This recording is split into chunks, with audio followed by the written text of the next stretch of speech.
Okay, here we are in Microsoft Flight Simulator in the AS33, flying the task Nikolsdorf Airport to Klagenfurt Airport. Klagenfurt, we're going to get to see at the end of this flight, is a updated airport in World Update 6 Microsoft Flight Simulator. It'll be interesting to see that. The first thing I need to do is set the weather. I've already set some clouds. I might increase the amount slightly. Let's take that cloud layer, increase coverage slightly. I actually prefer the contrast with a bit of cloud as opposed to just bright sunshine all the time. Mainly we're here so that we can set the wind, and I'm going to set it from the south at 16 knots. There you go, from the south, speed, doesn't matter too much, 15.5. Okay, I don't want to make it too strong. And gusts, we'll see what gusts it's given us. You do have to check this. 16 knots. This can be any number, and it's often 150 knots. So anyway, we're going to scroll that back down to 5. So there are some gusts. Still have the gusts coming from the same direction of the wind, so it's not too confusing. And then so we're on this wind layer here. If I do add wind layer now, I've now got two wind layers. Kind of hard to tell, but they're sitting on top of it. It just duplicates the first one. So there you go. I can pick up the second one and move it up. Anyway, so now we've got wind on the ground level and wind up top, and they're identical with roughly 15 knots from the south. And that gives us some kind of confidence that Microsoft Flight Simulator is going to simulate 15 knots all the way between those two. It's kind of interpolating between different wind levels to set it correctly. At the ground level, the bottom 200 feet or so, 400 feet, I'm not sure, it will reduce the wind speed. So if we just set 15, it's going to reduce it to 7. Or at the ground, we can check now. So I've set the wind in. I'll close that box. If we look at the instruments a bit more carefully, see, it thinks we've got 7 knots. We're pointing this way. The wind is coming diagonally from our right. It's coming from, and you can see the wind is coming from the south. But it's blowing at 7 knots on the ground. It will be blowing at 15 knots higher up. And we are at 2,000 feet here. If I show you the task, I've loaded it. We're at Nikolsdorf Airport. It's yellow, that's highlighting, that's our currently selected waypoint. The start has got a max height of 5,000 feet. If you did see, I recommend you watch the previous video on setting up this task in B21 Task Planner with a radius of 1 kilometre, which means you've got to get within 1 kilometre of that waypoint to flag a start and cross the start line there. You can't be too far away from it. And Seaboden A10 Drow Bridge. Then we get to the finish, which is at the end of the runway at Klagenfurt for a total task distance of 120.0 kilometres, which is the same distance that B21 Task Planner calculated, which is a good thing. Right, so let's get going. Engine management on. I'm going to put the brakes on while we're here. You see these indicators going up. This one's for the spoilers. This one's actually for the wheel brake. And the wheel brake comes on at the end of the spoiler travel. So if you open the spoilers fully, then the wheel brake comes on. I'll extract the engine. You can see my spoilers open. That means the wheel brake is on. You can see the engine coming up. And the wind blowing from the south is blowing against this ridge here. And we've set the start point behind us somewhere. There you go. So that's the motor fully extended. Nice tidy little airport. And our start point, there's a river. The reason this valley exists, I'm assuming, there's a river coming past us on the left. The start point is back here somewhere. The nav instrument will tell us. Okay, so throttle up. Oops. We'll just let the revs come up. You can see the wind blowing our yaw string over to the left because there is a bit of a crosswind coming from the left. Okay, so the revs are up. Brakes off. Off we go. I'm giving it set aileron. There you go to level the wings. When we've got both wheels on the ground, this is relatively easy to keep this glider straight. As soon as the tail wheel comes up, this glider will try and weathercock into the wind. Oh, not working very well. Haven't got flying speed yet either. There you go, now we do. We're not climbing, there's a crap roll, sorry about that. We're not going to climb too steeply because we haven't really got the flying speed we'd be happy with. You see there's a warning on the left, gear down and ballast. It's telling us the gear is down at the moment and we are carrying ballast. Just in case we didn't know, if I do gear up, that warning will go away. This is quite a narrow valley actually. I didn't realise that. So I'm going to go over to the right hand side. We're going to possibly feel the benefit of some kind of ridge lift, I'm not sure. But the reason I'm coming over that side is so that I can bank to the right. And we'll turn, it's keeping me away from the hills the other side of this valley. And if I zoom in here on the map, you can see the, here we go, going back down the valley, you can see the start point, which is further up this valley with a height limit, remember, of 5,000 feet. And I'm actually going to use this bottom right hand knob here. These two knobs sort of look similar, I know that. The left hand knob is purely for display purposes. It controls how many waypoints are we looking at on the map. And it's just automatically clicked us over to the start, for what it's worth. This waypoint enables us to select the waypoints we want to be our current waypoint. Okay, so we're going to select that as the start, and you can see highlighted in red on the gauge is the fact that that start point isn't the defaults. The default would be a radius of 500 meters and no other limits. But this, we've got a different radius and we've got a height limit. Okay, so up to 4,500 feet. I get behind that start.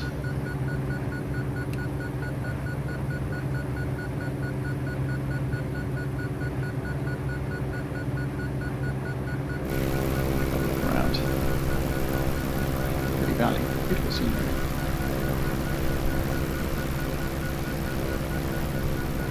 The airport we took off on is back here. I'm not very good at flying or third person.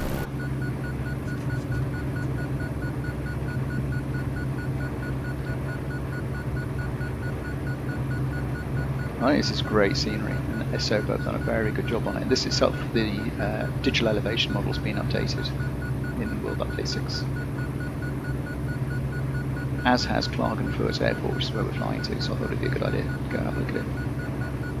Okay, we're quite a lot higher than we need to be, so I shall see 5,000 foot limit. We're well above that, but we haven't gone through the start gate yet, so I'll turn the engine off. I'll retract. This is new in this version of the glider. There's an interlock between the retraction, pylon retraction, and the revs. The revs have to have come down to 0 before it will start retracting. There you go. You see, the revs have just got a 0 on the engine. That pylon is now retracting. It's going to put the engine away and the doors will close. Okay, there is an interlock in the real aircraft. It wouldn't let you lower the pylon and risk shredding your engine with a still spinning, shredding your fuselage with a still spinning prop. Previous version of the glider, that was kind of on an on-ice system. I was assuming people would wait for the revs to go to 0 before they retract the prop, but I've seen a couple of videos where people aren't doing that. It's worth mentioning, I'm going to repeat it at the end and I hope I don't forget to do it, but you must dump the ballast. This plane is carrying a huge amount of ballast. It is a racing glider capable of winning the World Championship. You know, it's like a Formula 1 racing car. And it is not designed, it can double its weight or more, increase its weight by a substantial amount with all this water ballast it carries, and you have to dump that before you land. The glider is not specified to land. It puts too much G on the wings if you land with the wings 5 times as heavy as they should be. But I have seen people just fly around and land and ignore the ballast. Okay, so I'm coming around to the start fairly gently. Engine's put away nicely, so we're fine. And then I shall fly towards the start. Make sure I'm below 5,000 feet when I come through it, which I think could be about right. And I will show you something else. Another update in this glider is previously this knob at the top didn't do anything. This panel was fixed on north up, and I have added track up. And if I change it to track up, going up the screen is the direction we're flying. So here's the glider here. You can see it's not pointing up the screen because we are in fact we're in a crosswind from the right. Nevertheless, our track is directly up the screen. You can see we've got a bit more screen to look at. And if I've got time to do it, this data on the screen here, you've got a choice of do you want 8 data points, data boxes, which you can see here, or 4, which is these ones across, just these ones across the top.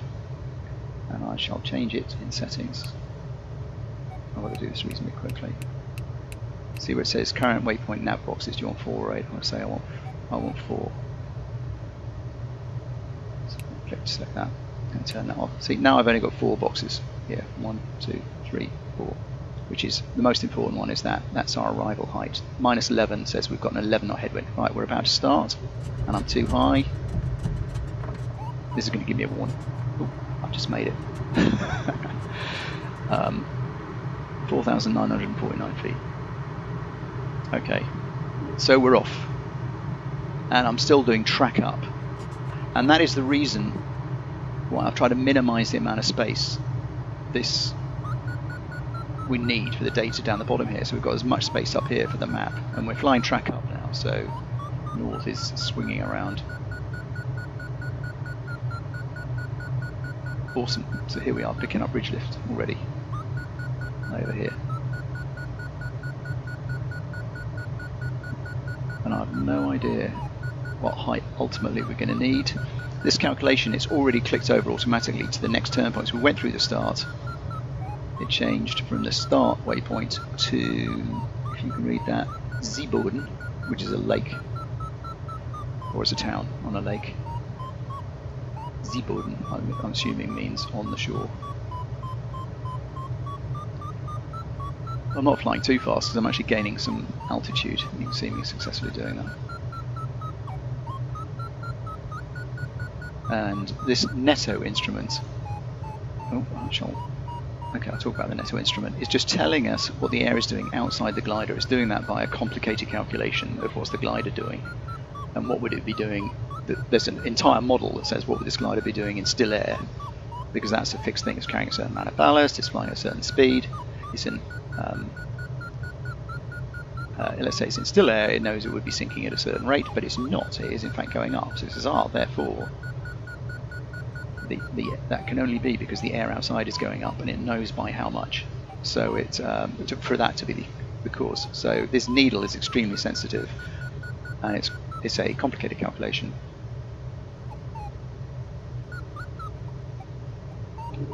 And it's the Netto instrument. This instrument is the normal vario. That red needle you can see going up and down is the absolute value telling us are we going up or down, having subtracted the effect of acceleration, so the glider speeding up or slowing down. If you don't subtract that, then the needle jiggles around far too much when you pull the stick backwards and forwards. Okay, that needle would be wildly swinging up and down into a big plus figure and a big minus figure if I'd been doing that without it being compensated, but it is. That's the red needle there. And this vario has another function where you can set the speed you're going to fly at by 4 knots. You can adjust all these instruments for knots or kilometers an hour or whatever. I've just told this instrument I am going to be assuming a lift rate of 4 knots, and it's saying, okay, in that case I'm going to encourage you to fly at 110 knots. You can only really see that on the ground. And this number down here is saying how fast it thinks I should now be flying. It thinks I should be flying at 56 knots to maximize my benefit of the lift. And you learn to interpret that properly, because see, but I've climbed from the start, I've climbed 1,200 feet already, and I'm sticking to the outside of these ridges because the wind is coming from our left, and that's giving us the ridge lift. I'm probably not flying as fast as I should be because I'm talking to you guys on this video, but I'm going to start speeding up in a minute. When I hit 80, I'm going to change up to full negative flaps, which is -2. There you go. It's something like 80 or 90. -2 will be in knots, the equivalent in kilometers an hour. is the most above that speed, so I shouldn't really be in -2 now. It's not that critical at these speeds. It's really critical once you slow down.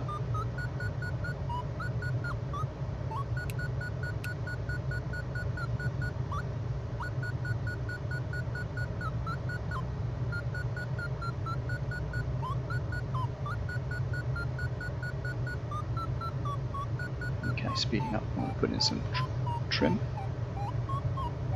You saw this, it's called the multi-gauge. This gauge down here shows, it's a bit intelligent, it shows what it thinks is relevant. So if you're changing the trim, it shows you the trim. If you're changing the ballast, it shows you the ballast. And if you're not doing either of those two things, it shows you a compass with the wind overlaid on top of it. So up here, by the way, you see this wind is the crosswind coming from our right, and it is at 14, there you go, exactly 15 knots, which is what we set the wind to. So it's all working great. So I am speeding up, putting it into full negative flap, which is -2. And this plane has flaperons, which is that the ailerons and the flaps move together. They go along the entire trailing edge of the wing. It's not really like a power plane at all, a typical power plane at all. And really what you're doing is you're changing the camber of the wing by adjusting the flaps. That's why there's so many flap settings.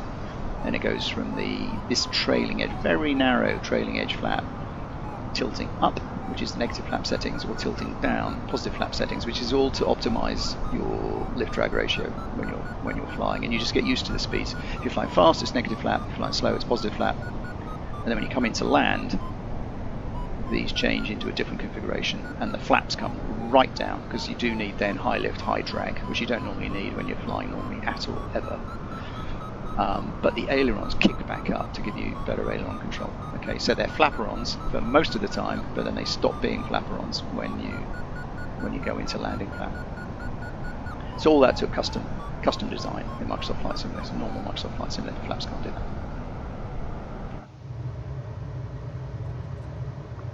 Okay, I'm not going to win any races here because I'm not flying fast enough.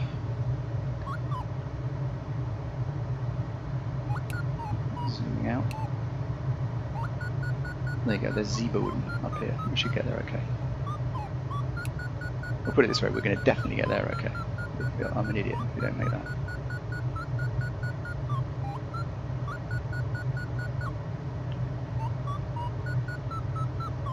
So it's telling us, this instrument down here is telling us we're going to get to Z-Boden, which itself is at about 2,000 feet. We're going to get there 1,500 feet above it from here. And if I show more waypoints, at the Drow Bridge, we're going to be 800 feet below ground. It's a Drow Bridge. So it doesn't hurt, given we've got a perfect crosswind here. It makes sense to be gaining height on this section of the flight. This is what's called a gap. See, the wind is blowing through this gap. So if you look at the vario, we're not getting the same strength of lift as the wind is just blowing straight through there. Whereas when we get to these hills, here again, this bridge lift will pick up.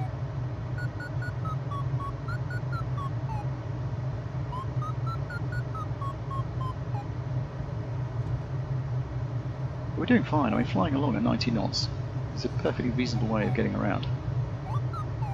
And it's beautiful scenery as well.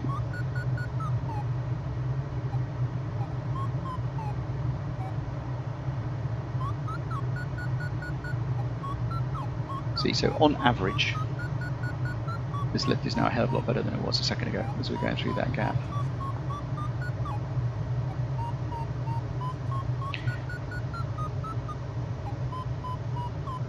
And you can see I'm still showing 2 waypoints. The top one is always our current waypoint.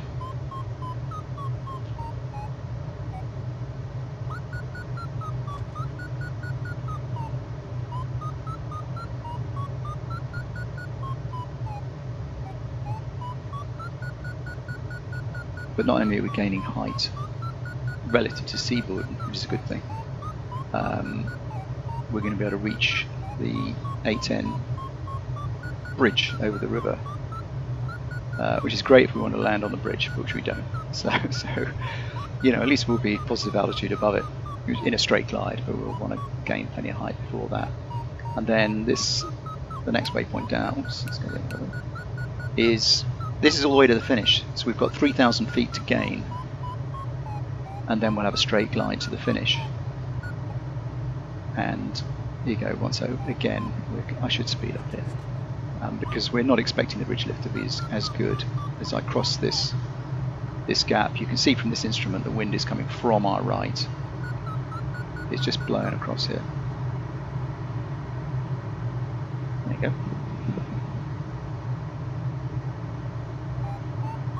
Microsoft models this really quite well, better than I would have expected, but they have made the lift stronger than it is in terms of ridge lift. I think the calculation is a little bit simplistic about how quick does the air come up here when it's going this way. Because I know if you fly the Appalachian ridges, which I've done a lot in real life,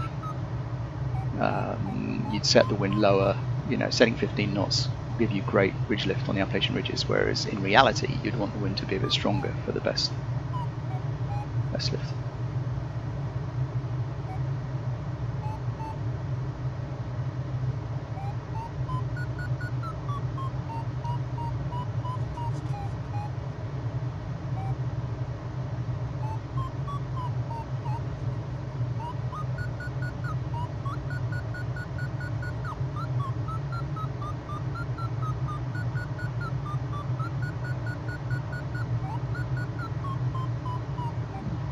So plenty of gaps. Interesting, really. See that? The wind is going to blow through there. This digital elevation model has been improved in World Update 6, and I am sure the sharpness of all these contours here is really being improved. It's really good. You know, everything was sort of more rounded before because the resolution of the elevation map wasn't as fine resolution as it is now, and it's really very, very good. You know, so congrats to Soba.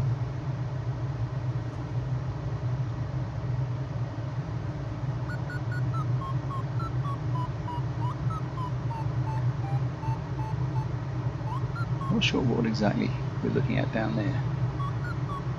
Looks like it's flooded or something.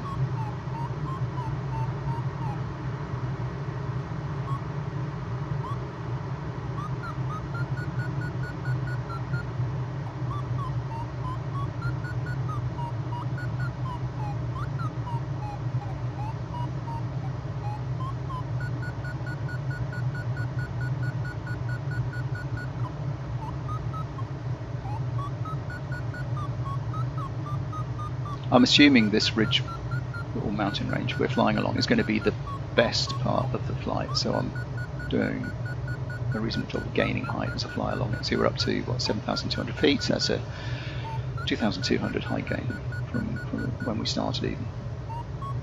We're about to fly off the end of it.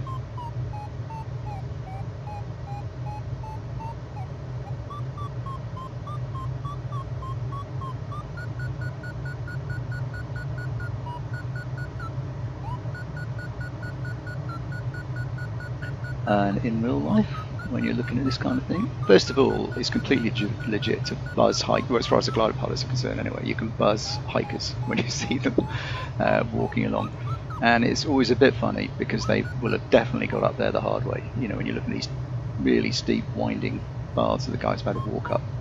And let's be honest, it was a lot easier for us to get up here. But you'll get a wave from hikers as you come whistling past.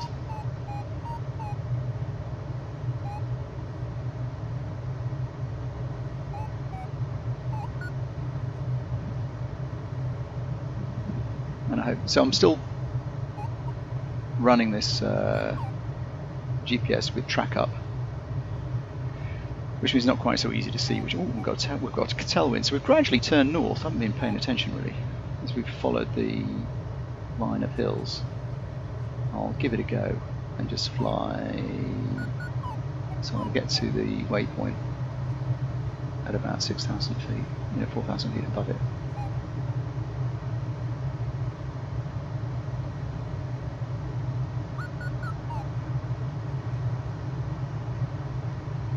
And then we're going to be flying down that valley there. Oh, that would be, you see the lake indicated there. That's going to have Seabourn at this end of it, so we're going to do fine. Not a lot of ridge lift here, but I'm going to go over to that.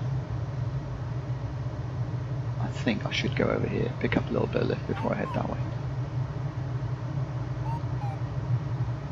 And I'm not expecting, who knows, there could be some reason, but I'm not expecting lift as we fly across this valley, so I might as well speed up.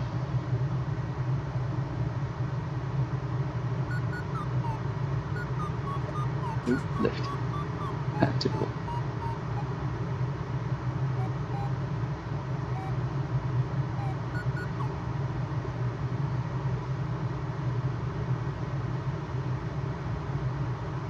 But I'm definitely, because we're going to turn right when we get here. If you do watch this video, and I know it's a bit of a niche interest, yeah, certainly please leave comments. Let me know what you think about gliding in Microsoft Flight Simulator in general, or what we're looking at here. Things like the improvements Asobo have made, I think I do deserve credit. The main thing we're waiting on is thermal lift to complement the ridge lift that we've all got. The ridge lift is good. It doesn't work when you're flying over flatland, understandably. Okay, so I'm slowing down here. I would like to milk this for lift. But yeah, I appreciate the comments. Read them with interest.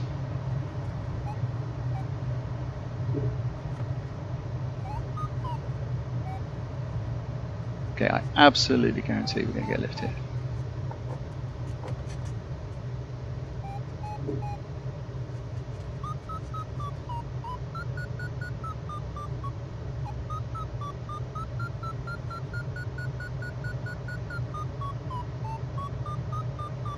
Oops, wrong flap setting.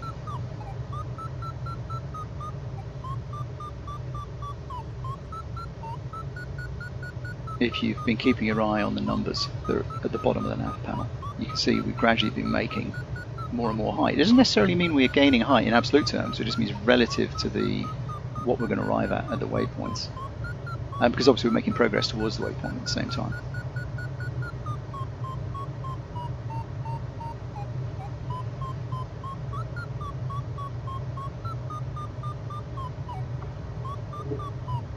Because I've got trim set forward, I kind of got this wrong, that when I slowed down I just sort of eased off on the stick, but the plane didn't slow down as much as I thought because I've set this forward trim, so really I was flying too fast for zero flat then. I've eased back over to the right because I think this slope that I'm flying over, you can't quite see it properly. That slope that's underneath me, I'm thinking is giving us some ridge lift. So I'm just optimizing the flight slightly. And I'm going to the idea is I'm going to curve around here, get across to Ziboden, which is the waypoint just here somewhere, and then I'm going to get across to this side. Oh, I think this is snow. I didn't even know Microsoft Flight Simulator had seasons in it.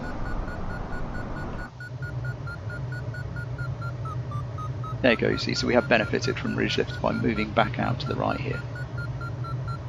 And I should be gently pulling up into this. See, we're only 1,000 feet below Klagenfurt. If you look at the bottom row of the nav panel.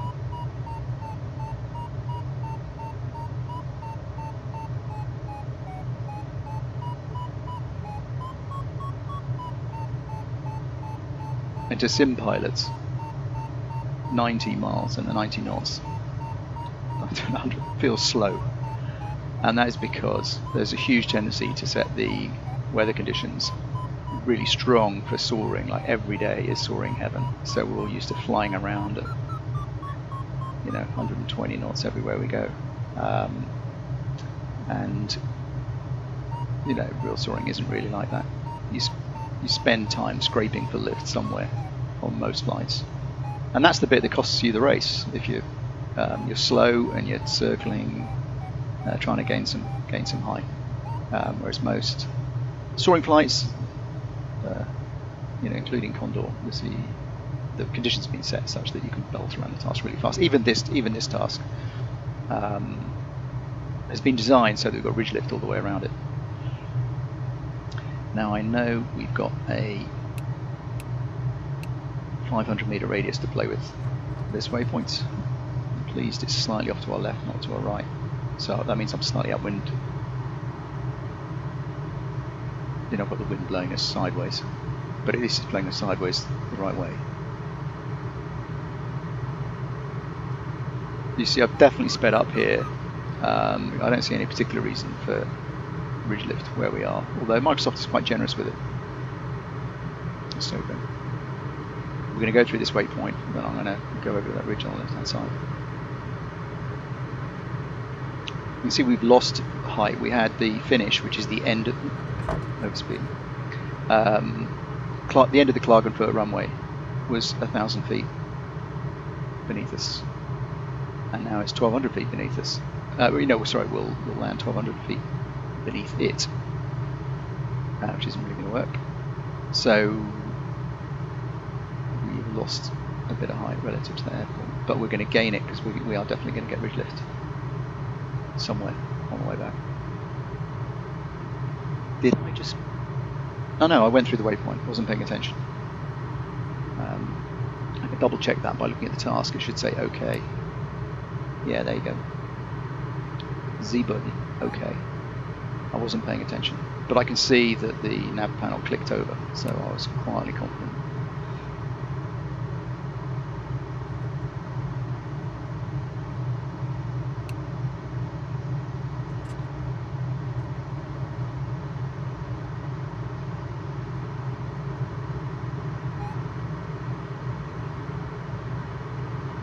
I'm watching the netter gauge, bottom right, there you go, to see when the lift starts picking up as a result of getting in kind of in range of these hills on the left.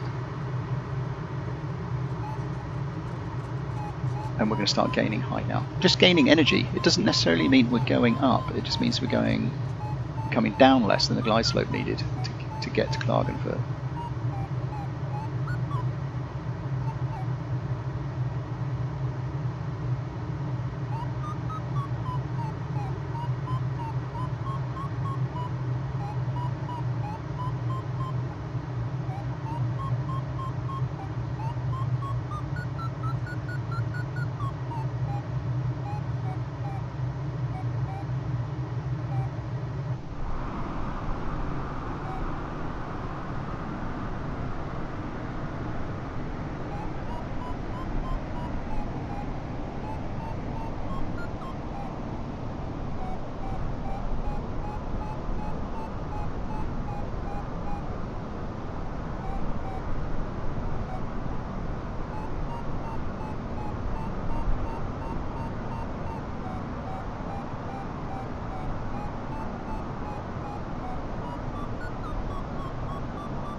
See, Klagenfurt is kind of diagonally over there, so it looks like it would have been possible. We could have got maybe here, and then curved off, and then started using this, getting some ridge lift off these things maybe.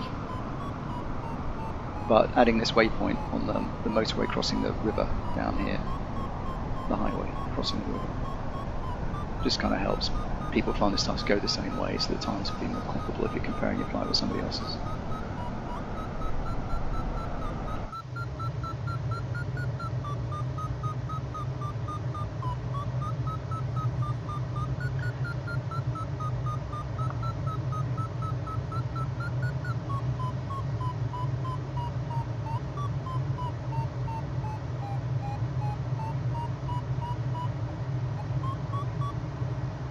Okay, we've nearly got, see this finish, nearly got it made.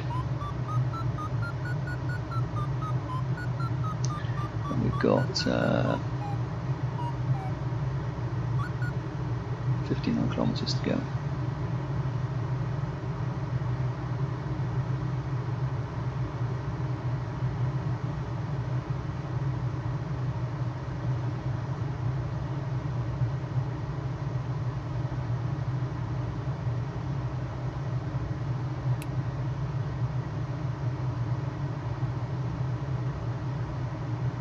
Yeah, so it's 40 kilometers from the A10 river bridge to Klagenfurt is a 40 kilometer, 39.3.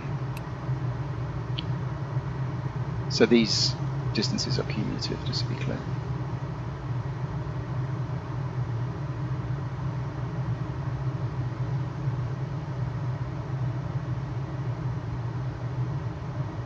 There you go, more ridge coming up.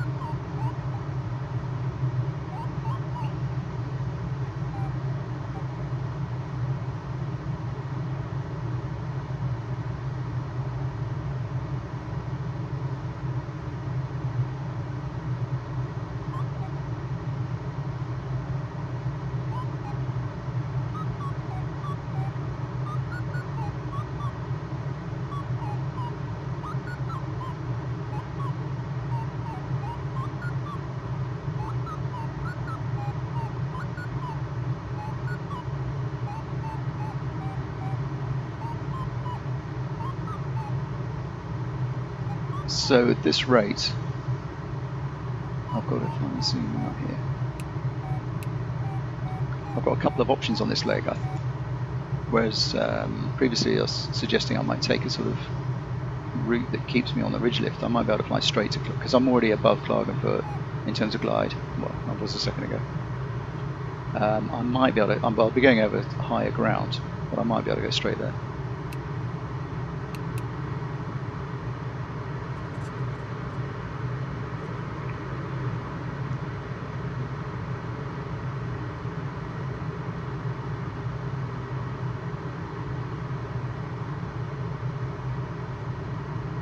So a good way of describing this is, even though, look, I'm flying into wind, into a very strong wind, 50 kilometers to go, the glide ratio of this plane is sufficient to fly 50 kilometers. So that's how high above the ground we are. We can fly 50 kilometers from here. And it's not well understood just how efficient, you know, it's the how low drag racing gliders are.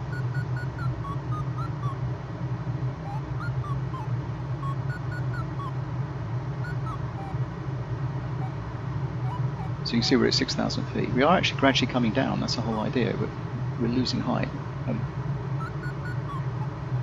That's what's giving us a flying speed. Because we're trying to optimize our arrival. You don't want to arrive at the finish at 5,000 feet, you'd be daft, because you've just wasted all that energy.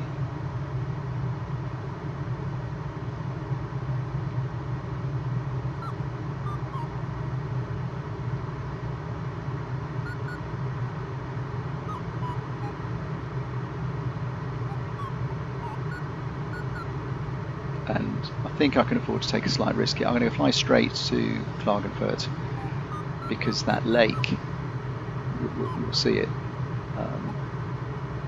on the way. The hills on the left hand side of it aren't very high.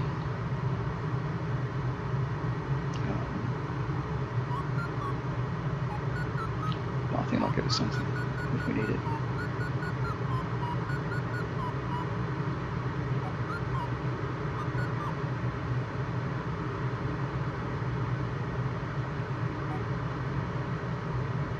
Tell you what, I'll just go for it. We'll see how we get on, and if I if I crash and burn, then it would have been maybe a better lesson. Oops, overspeeding.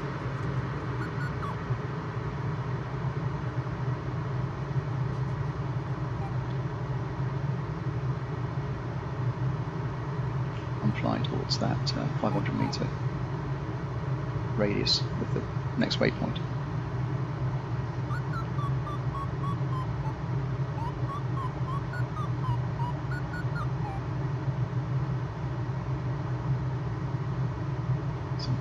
Turn to the left. We'll look at this from outside the plane.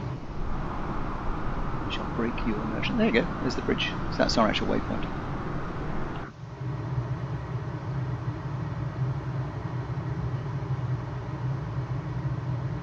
Oops.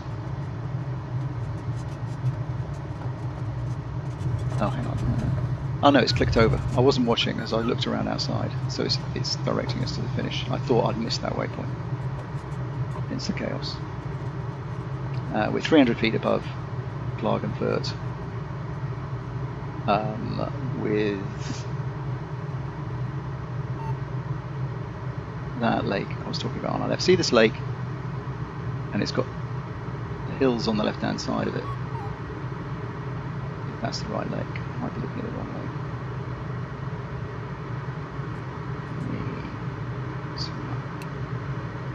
Yeah, I am looking at the wrong lake. Yeah, these are the low shitty hills. Oops, overspeeding.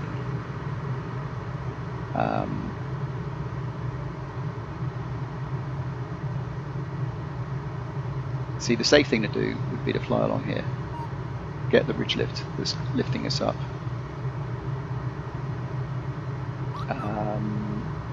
Still be pretty scenic as we were flying along here. In fact, there's the lake up here with this ridge of hills.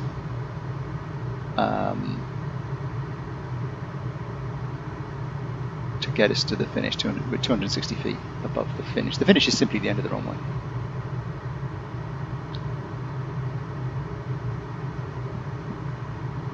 To make it absolutely clear, I can improve. If I slow down, our glide ratio is going to improve. And I can tell all the computerized calculations taking place in this plane, as they would in a real plane, that I'm intending to slow down by reducing this McCready setting, where it's currently saying I'm expecting a lift of 4 knots. If I say, well, actually, you know what, I'm expecting a lift of 0 knots. So it's now telling me to fly it much slower. And you see it's now saying, well, in that case, you're going to arrive, let's just do the finish here, you're going to arrive 1,120 feet above the finish. So that's how much headroom I've got, simply by slowing down, a bit like an electric car. You kind of get further.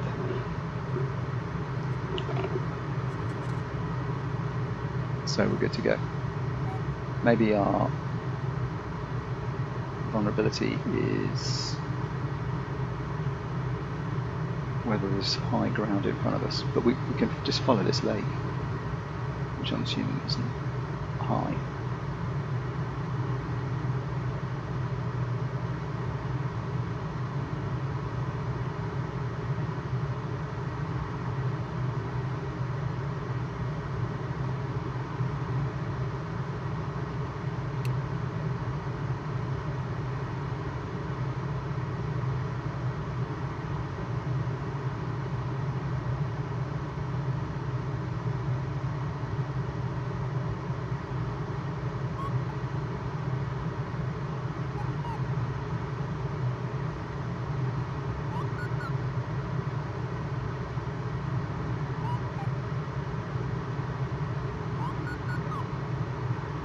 You see we are getting ridge lift here, the netto vario bottom right overall. We're still coming down. If you look at the red needle on the proper vario, it's showing us coming down the vast bulk of the time. But the netto vario is saying, but the air we're flying through is going up, so we are gaining energy compared to what we would be getting otherwise in still air. And that's enabling us to fly faster than we normally would. And I'm keeping an eye on our arrival height in the bottom right hand corner. If that goes negative, I will slow down.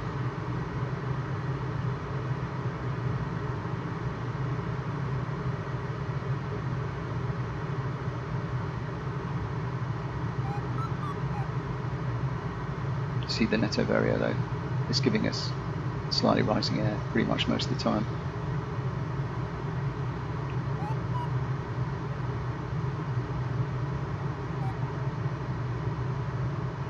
And we've got to keep in mind the wind is coming from our right, so, and the finish line is set at the, as we look at it, it's set at the left hand end of that runway, which makes sense for us, because we can turn onto it and then just go straight in for a landing if we want to. If we come in at 100 plus knots, that'll enable us to pull up and do a circuit if we want to.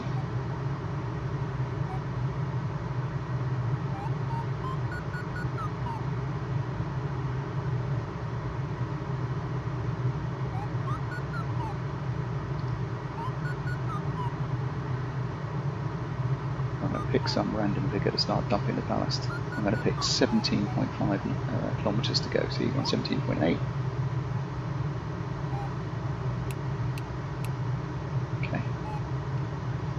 So there's the ballast coming up.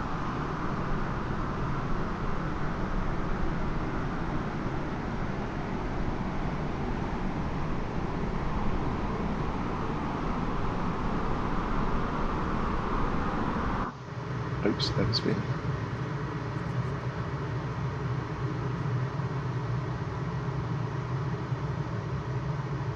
And what's happened to our height? Yeah, we're still arriving 400 feet. Our height's actually improved, even though we're flying not far from BNE.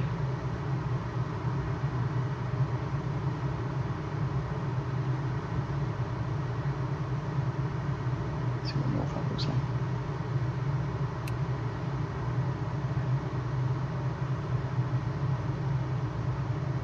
That's this GPS on North Hub, so you know the wind is coming from the south. Even though this gauge is telling me turn to the left slightly to fly straight there, I'm actually following the contours of these hills. Because it's not far off direct. And I just think on balance, we're gaining more energy from being on the upward slopes here than the benefit of flying straight across. Okay, there's track up again, which I think is going to enable me to zoom in.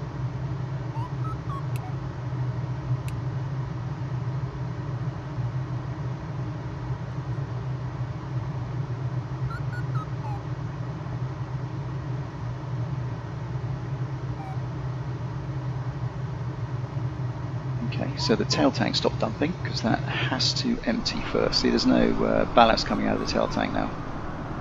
Then the outers will empty, and then we'll just have the inners. Yeah, see the outers are nearly empty now.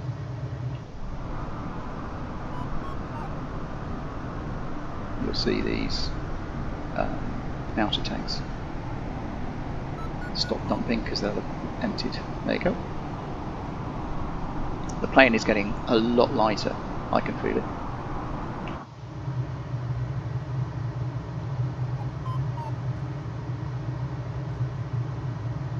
So the plane slowed down. You know, the heavier it is, the faster, for a given set of anything, the heavier it is, the faster it flies. And now I've dumped the water, it's the handling already feels lighter, and I can't really afford to fly quite as fast, because without the ballast, the flight performance isn't the same, although, as always, I'm being overly conservative. I hope we've got 7 kilometres to go, that is nothing. So, I'm going to go not far off BNE. We'll watch the ballast finish.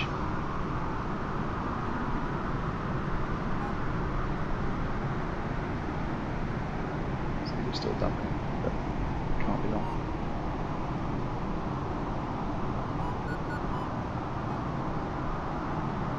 I haven't seen the airfield yet. There you go. So we're dry. We're great. We've got 440 feet in hand. See here, I'm just on this slope here, which is giving us a bit of extra energy.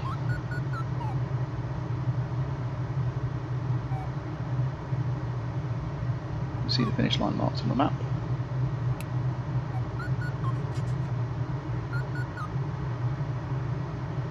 .5 kilometres to go. I still haven't seen the runway. I think it's that thing in the distance.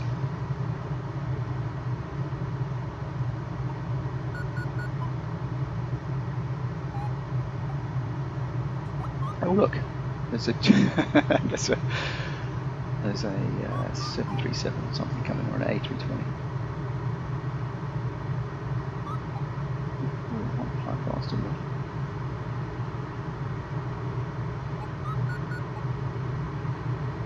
Here we go, speed finish.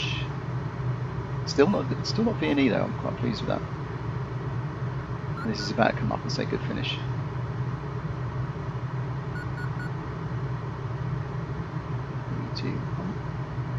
Task completed.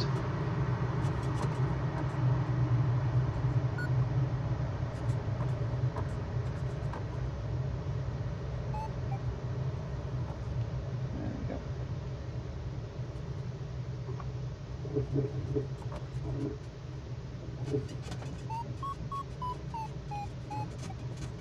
This is where the view out of the glider is in the sim. Isn't quite thought it would be. There's nothing coming in, so I'm going to land on the runway. You'll see the effect of the crosswind.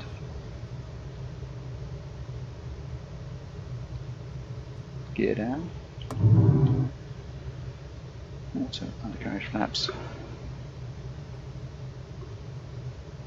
Speed. Got to make sure you keep the speed up. I haven't put landing flaps on yet. This is going to be into wind, this leg here. Air brakes, look out, landing. There you go, I can see the end of the runway. 70 knots is fine. Landing flap. Gear is down.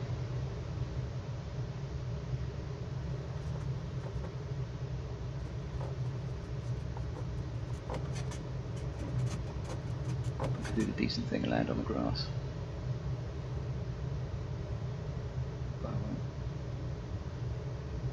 Half air brakes.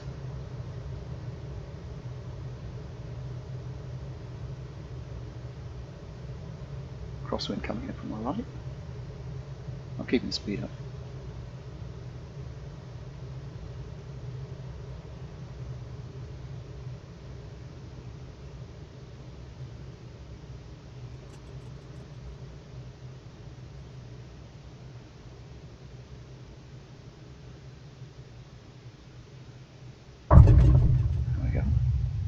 Pull off the runway to the left.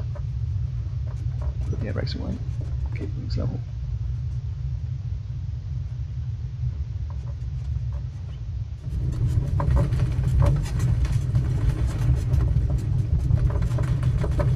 So you can see the wheel brake coming. Okay, so the task screen is giving us start okay, Z button okay, highway bridge okay, and a finish okay. So this is the headline here. And by the way, if you use the motor or pause or change the time, by altering the weather, this will kind of flag it up in here. The idea being you can just kind of screenshot this, give you an idea of what you've done. So we have just completed it in 187.4 kilometers per hour. And it's not kind of flagging up any warnings. I've been using a little nav map to create a GPX trace as well.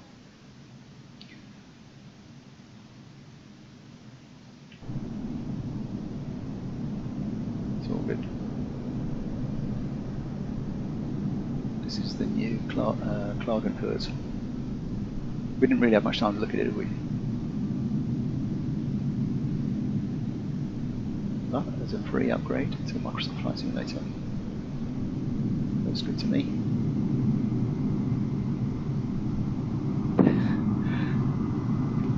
There's the plane that landed in front of us.